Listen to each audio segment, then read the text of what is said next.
ప్రస్తుతం జరుగుతున్న పార్లమెంటు ఎలక్షన్లో ప్రచారంలో భాగంగా దుబ్బాక మున్సిపాలిటీలో మేము ధర్మాయిపేట వార్డుల్లో తిరగడం జరుగుతుంది.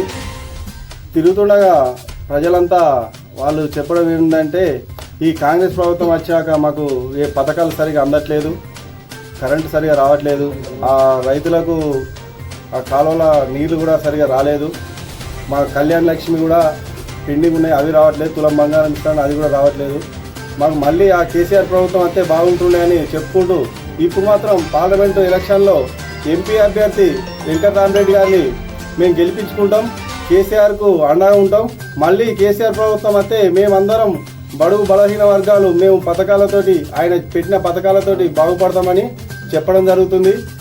ఈ క్రమంలో 100% నిన్నటి రోజు కూడా హరీష్ రావు గారు మరియు మా ఎమ్మెల్యే ప్రభాకర్ రెడ్డి గారు దుబ్బాకలో పెట్టిన రోడ్ షోలో కూడా మా అక్క చెల్లెలంతా అపూర్వ స్పందనతోటి స్వచ్ఛందంగా రావడం జరిగింది.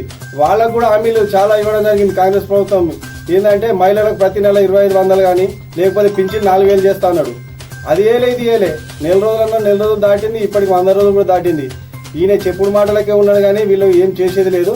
కేసీఆర్ చెప్పిన మాట ప్రకారం మాకు ఏదైనా చెప్పిండు చేసిండు. ఆయన వస్తే బాగుంటుందని ఆ మహిళలు కూడా కోరడం జరుగుతుంది.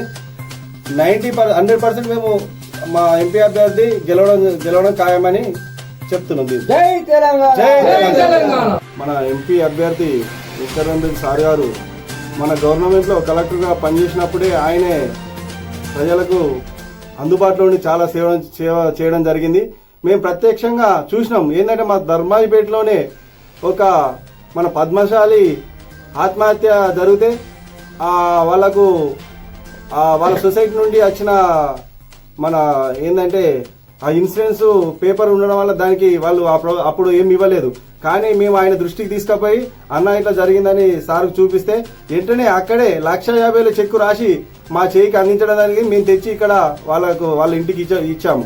అదేవిధంగా మా పక్క గ్రామమైన ఆకారంలో కూడా 2 ఆడపిల్లల తల్లిదండ్రులు చనిపోతే వాళ్ళని చేరదీసి వాళ్ళకి చదువులు ఇప్పటి వరకు కూడా వాళ్ళని చదివించడం జరుగుతుంది. ఆయన ఆ టైంలోనే గవర్నమెంట్లో పనిచేసినప్పుడే ఇలాంటి సేవలు చేసిండంటే కంపల్సరీ ఆయన ఎంపీ అయితే ఇంకా ఎన్నో ప్రజలకు సేవలు అందిస్తానని కోరుకుంటున్నాం. వెంకటరామరెడ్డి సార్ని గెలిపించాలని కోరుకుంటూ జై తెలంగాణ.